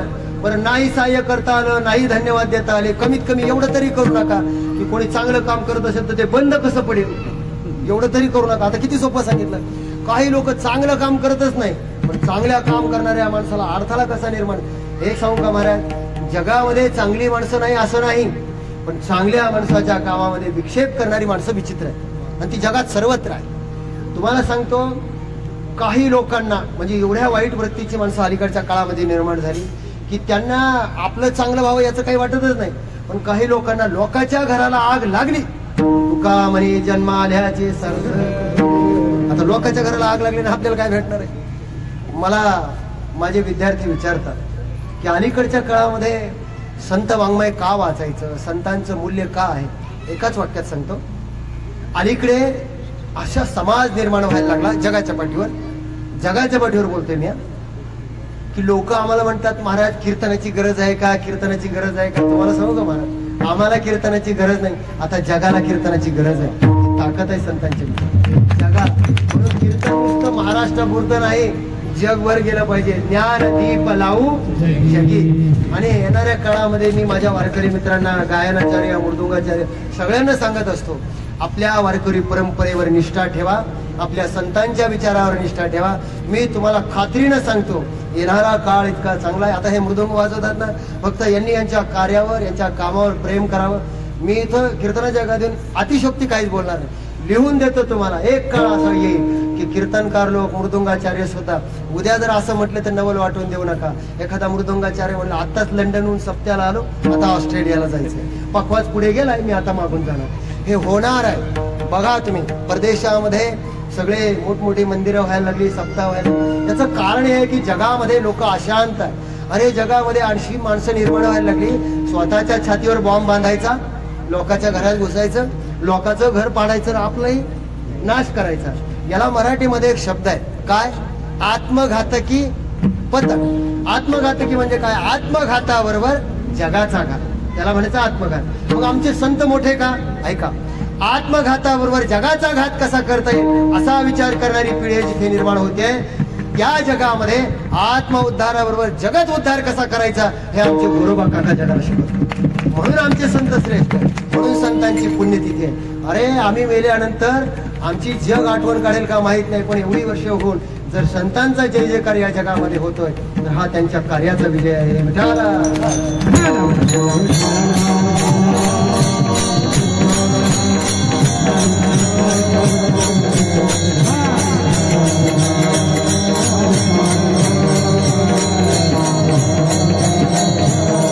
आमच्या तुकोबरायांनी म्हणावं, काय सांगू आता संताचे,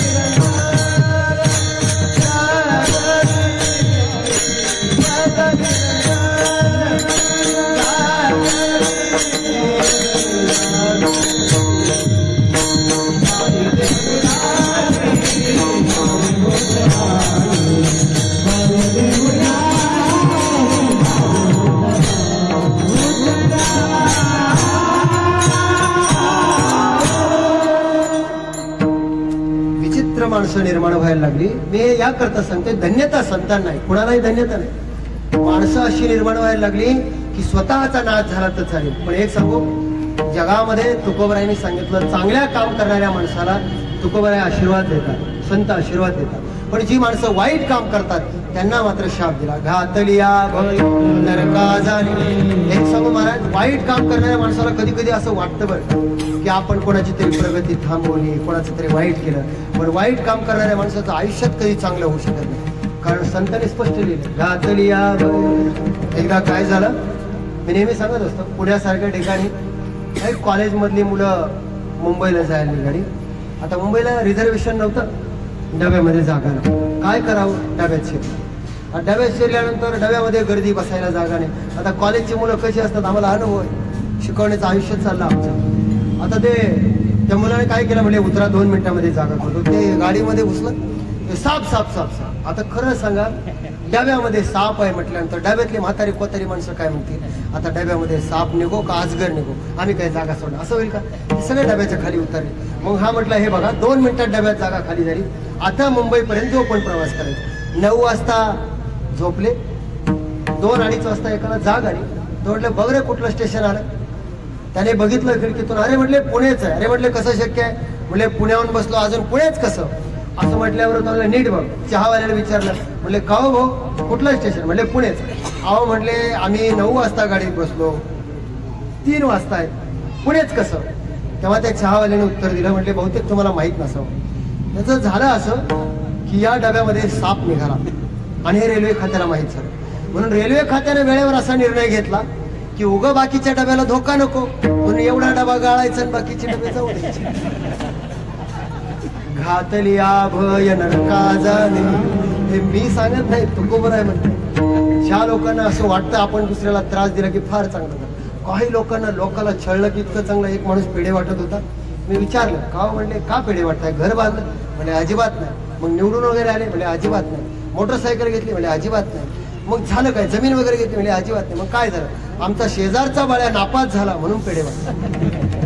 लोकांचं वाईट झाल्यानंतर आनंद मानणारी वर्ग जगामध्ये जेव्हा आम्ही पाहतो, तेव्हा लक्षात येतं संतांच्या विचाराचं मूल्य किती, संत वाङ्मयाची किंमत किती मोठी, आणि विचाराची थोरवी एवढी मोठी आहे महाराज, की सामर्थ्य एवढं मोठं. असं म्हणतात की एका माणसाने एकदा काय केलं, चिलीम तयार करत होता. चिलीम माहितीये, काही उदाहरणं मुद्दाम मी गोरोबा काकांची पुण्यतिथी आहे म्हणून मुद्दाम सांगतो की चिलीम तयार करत होता एक कुंभार दादा. आणि चिलीम तयार करत असताना असं झालं की फेब्रुवारी-मार्च महिन्यात चालू झाला. आणि त्या कुंभार दादाच्या मनात असं आलं, काय मनात आलं, ते म्हणले चिलीम खूप तयार झाली, आता उन्हाळा जवळ आला. आणि त्याच्या मनात काय आलं, विचार बघा विचाराची ताकद काय असते. त्याच्या मनात असं आलं, एवढ्या चिलीम तयार करून झाले, आता मे महिना आला, आणि मे महिना आल्यानंतर म्हटले आता चिलीम कोण विकत घेईल, आता आपण मडकं तयार करावं, घागर मडकं तयार करावं. कारण उन्हाळ्यामध्ये मागणी कशाला जास्त असते, मडक्याला. घागर तयार करावी. म्हणून पाणी तेच माती तेच, ऐका, पाणी तेच माती तीच, तयार करणाराही तोच, फक्त विचार बदलला. कोणाचा, तयार करणाऱ्याचा, की आता चिलीम ऐवजी काय तयार करायचं, मडकं तयार करायचं, घागर. एवढाच विचार बदलला. बरं, विचार बदलल्याबरोबर याचा फक्त विचार बदलला, पण समोरच्या मातीचं जीवन किती बदललं. जी माती चिलीम होणार होती ती कोण झाली, घागर झाली, मडकं झाली. जी चिलीम झाली त्याच्या आधीचा जो गोळा होता, त्यांच्या ज्या चिलमी झाल्या, आणि बाकीच्या नंतर त्याची घागर झाली. जीवनामध्ये फरक किती पडला बघा. जी चिलीम आहे तिचं काम काय आहे, आता तुमच्या गावात चेअरमन आहे का नाही चिलीमचे मला माहित नाही, ते गावोगाव सभासद असतात, अजीवन सभासद, त्यांना काही पगार वगैरे नसतो, ते करतात. तुम्हाला सांगतो एवढं परफेक्शन असतं त्यांच्याकडं, हे भम भम भोले म्हटलं की ते काम चालू असतं. ते एक जण कापूस आणणार, एक जण चिलीम मध्ये ते गांजा भरणार, ते तरबेज लोक असतात. म्हणजे ज्याचं त्याचं काम ज्याची त्याने करायचं, ते दुसऱ्याला जमत नाही, ते बरोबर करतात. इस्तू एक जण आणणार, पेटवणार एक जण, ते ज्याचं त्याला, म्हणजे ते आपण म्हणतो ना MD असतात, ते त्या क्षेत्रात, ते त्यांना जमतं, ते करतात. बरं, ते केल्यानंतर तुम्ही कधी विचार केलाय का, चिलीम आहे समोरून तिला पेटवलं, जो चिलीम पितो, ओढतो, चिलीम पेटली. बरं, पेटल्यानंतर ती एवढी गरम होते, आता जे पितात त्यांना जाऊन तुम्ही विचारा, ती हातात धरता येत नाही, म्हणून ते फडकं वगैरे काहीतरी रुमाल जवळ ठेवतात. आता असं सांगू नका की महाराज तुम्हाला एवढं सगळं कसं माहिती, आम्हाला अभ्यास करावा लागतो, आता समाजात राहायचं. ते रुमाल वगैरे ठेवतात आणि त्याने ते पकडतात.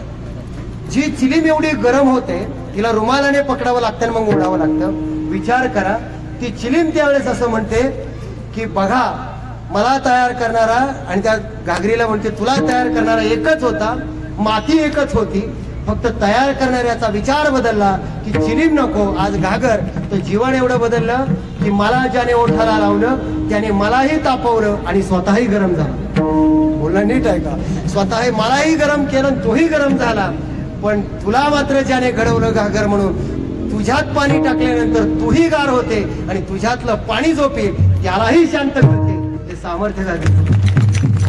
माती तीच, तयार करणारा मालकही तोच. पण एकीकडे चिलमीचं जीवन बदललं आणि एकीकडं घागरीचं जीवन बदललं. जगामध्ये संत तेच, माणूस हाडा मासाची सगळी तीच. ऐका, हाडा मासाची माणसं सगळी तीच, पण जी माणसं दुर्गुणानं भरलेली आहे ती चिलमी सारखी आहेत आणि जी माणसं संतांच्या विचारानं भरली आहे ती घागरी सारखी. हे आम्हाला लक्षात घ्यावं लागतं. ज्यांच्याकडे पाहिल्यानंतर आपल्याला समाधान प्राप्त व्हावं. बघा तुम्ही, काही माणसं आयुष्यात भेटली ना महाराज, असं वाटतं या माणसाकरता 50 किलोमीटर वाट वाकडी करून जावं. आणि काही माणसाच्या घराहून जाताना सुद्धा असं वाटतं की माणसं म्हणतात मरून जाईल पण याच्या घरी पाणी पिण्याकरता येणार, कारण आपली लायकीच तेवढी भारी असते. हे मी कशा करता सांगतो. एवढं सुंदर आयुष्य परमेश्वरानं आपल्याला दिलं आणि आपल्याला जर चांगलं जगता येत नसेल तर हा विचारांचा पराभव आहे.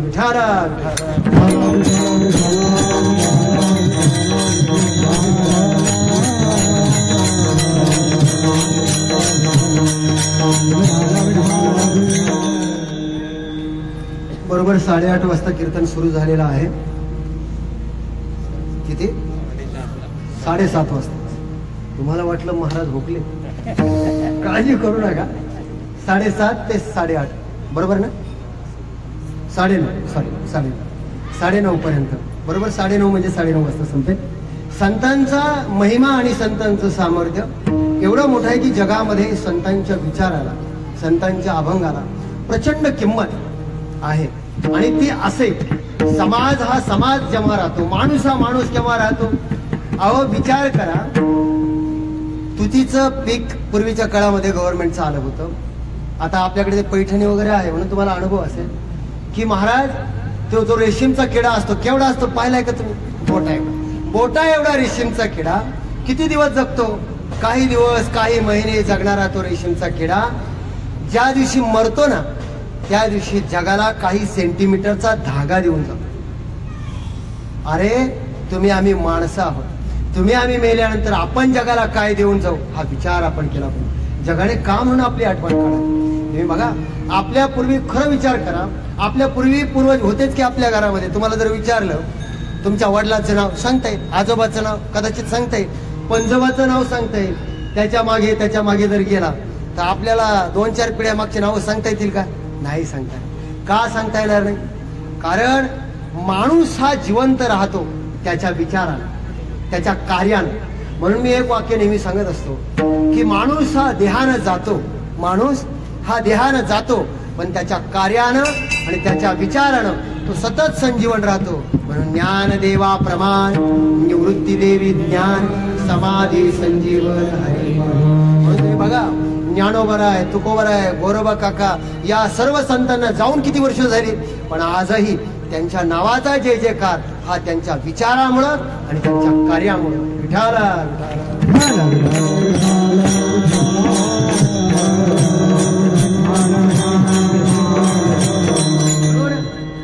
जो अभंग मी आज सेवेकरता निवडलेला आहे त्या अभंगामध्ये फक्त संतांचं मोठेपण सांगितलं. मी बाकी काही सांगणार.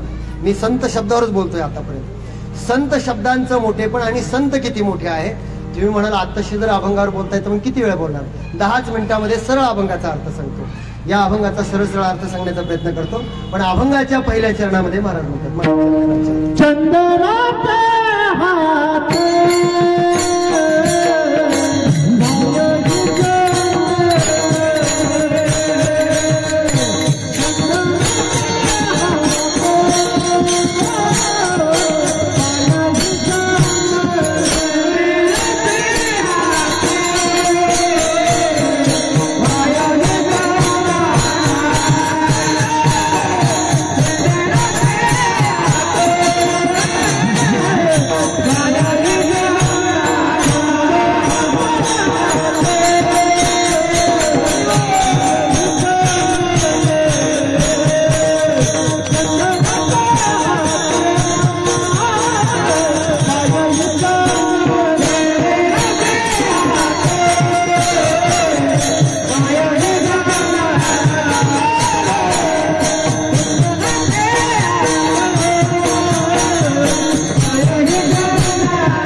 चार दृष्टांत जगद्गुरु तुकोबारायांनी या अभंगामध्ये सांगितले की संत किती मोठे आहेत एवढे सांगतो आणि सरळ सरळ सांगतो आणि सेवा समाप्त करतो. चंदनाचे हात पायही चंदन, याच्या एक ओवी आहे ज्ञानोबरायांच्या ज्ञानेश्वरीमध्ये.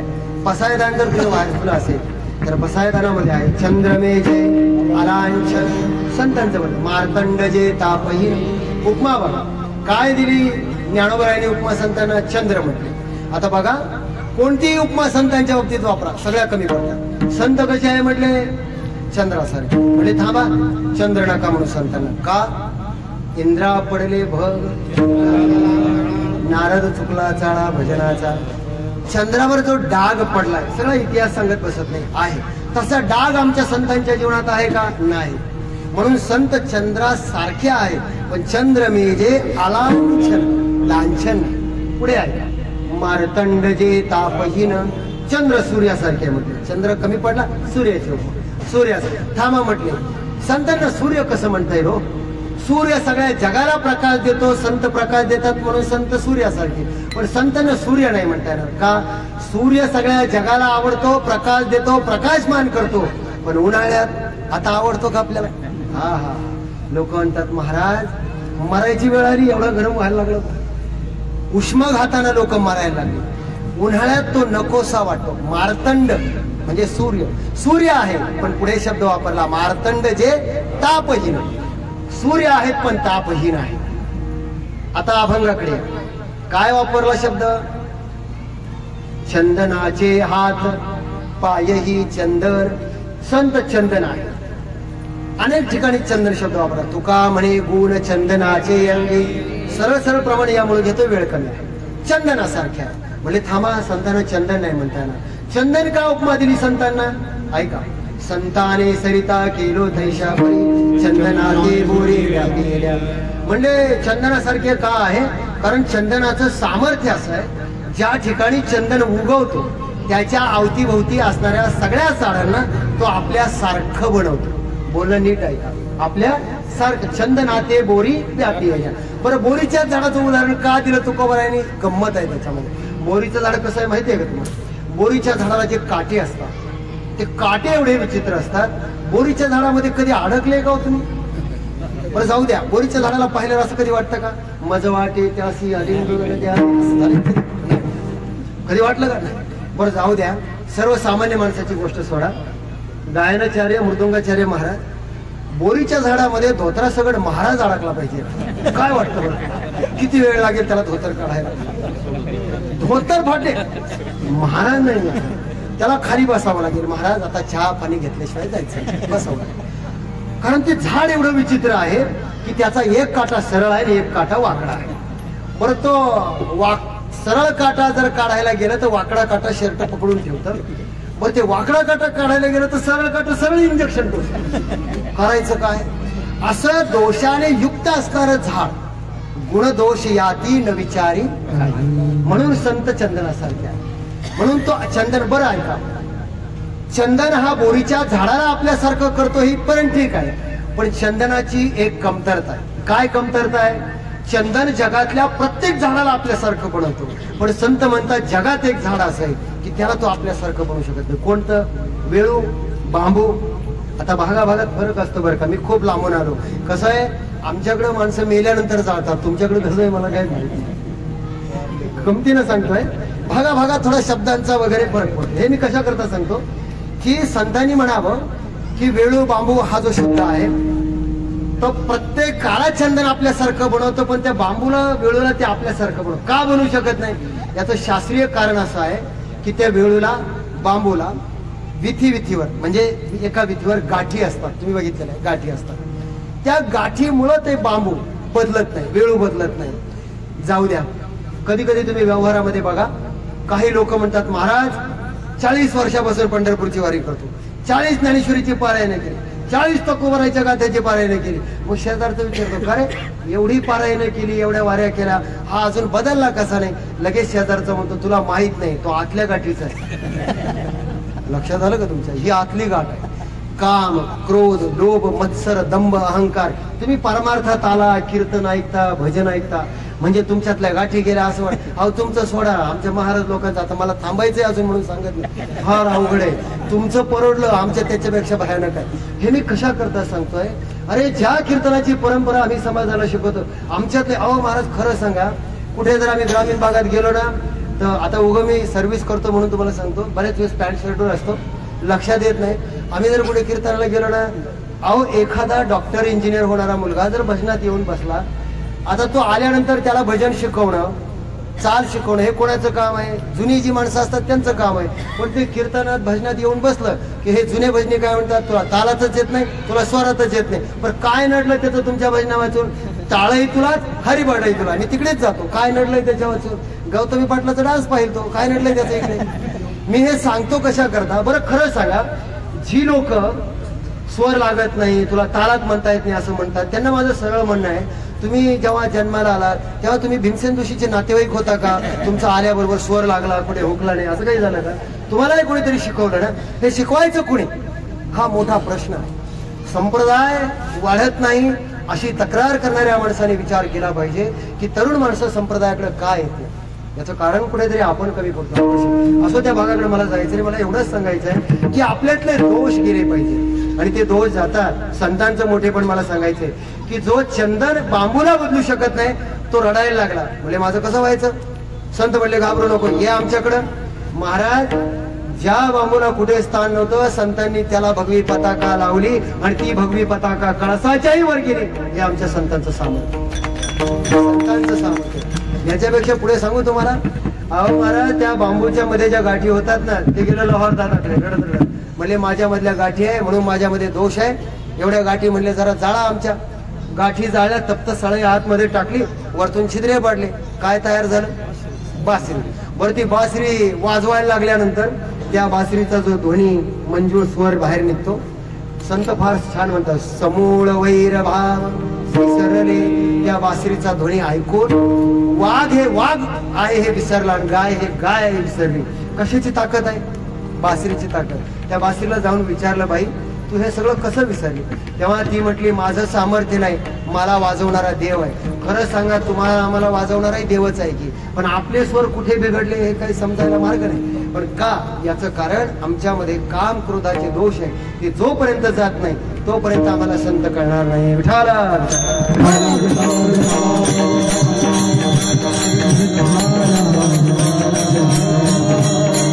म्हणून पुढे संतांनी म्हणावं, चंदन संतांसमोर कमी पडला. परिसा कायांग हिनासे. परीस लोखंडाला लावलं त्याचं सोनं करू शकतो. खापरात हजारो वर्ष राहिला तरी खापराचं सोनं करत नाही. परीस सोनं करतो लोखंडाचं, पण फक्त लोखंडाचं, गाडग्याचं सोनं करू शकत नाही. पण परिसामध्ये अजून एक कमतरता आहे. परीस बनवू शकतो का दुसऱ्याला? नाही. आपणा सारिखे करीती तात्काळ, म्हणून संत श्रेष्ठ. पुढे चला. पाठी पोटी दीपा नाही अंधकार. माझा वेळ संपला. दीप कसा आहे? सगळ्या जगाला प्रकाश देतो, म्हणजे दीपाची उपमा दिली. थांबा, दीप कमी पडला. दीप सगळ्या जगाला जरी प्रकाश देत असला तरी आपल्याकडे मराठीत म्हण आहे, दिव्याखाली अंधा.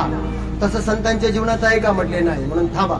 मग शेवटची उपमा दिली, सर्वांगी साखर अवघी गोड, म्हणजे साखर म्हटलं. बरं, साखर म्हणावी महाराज, तर तुम्हाला सांगतो, तुम्ही जर बाजारामध्ये कधी गेलात, खारीक विकत आली. आता खारीक विकत आणल्यानंतर तुम्ही काय करता? वरचं साल्ट फेकून देता, वरची बी खाता. असं करता का? नाही. काय करता? मधलं बी फेकून देता, साल्ट ठेवता. नंतर तुम्ही केळी विकत आणली, काय करता? साल फेकता, मधलं खाता. आता तुम्ही पिकलेला आंबा विकत आणला. आंबा विकत आणल्यानंतर काय करता? मधली कोय फेकता, बाहेरचं कातडं फेकता, दोन्हीच्या मधला जो गर आहे तेवढा ठेवता. आता ऐका, तुम्ही दुकानात गेला, अर्धा किलो साखर आणली, काय काय फेकता, काय काय ठेवता? सर्वांगी साखर अवघी गोड. तसे संत सर्वांगानं गोड आहे, पण थांबा म्हणले, संतांना साखर म्हणू नका. साखर किती जरी गोड असली तरी ज्याला डायबिटीज झालाय, मधुमेह, त्याचं काय? त्याच्यासाठी ते विष आहे. म्हणून संतांसमोर साखरही कमी पडली. म्हणून तुका म्हणे तैसा सज्जनापासून पाहता गुण मिळेल यथामती यथावकाश. अभंगाचा भाव सांगण्याचा प्रयत्न केला. वारकरी संप्रदायाच्या नियमाप्रमाणे भजन करा आणि त्याप्रमाणे नंतर आपण सेवेला पूर्ण विराम देऊ. विठोबा रखुमार.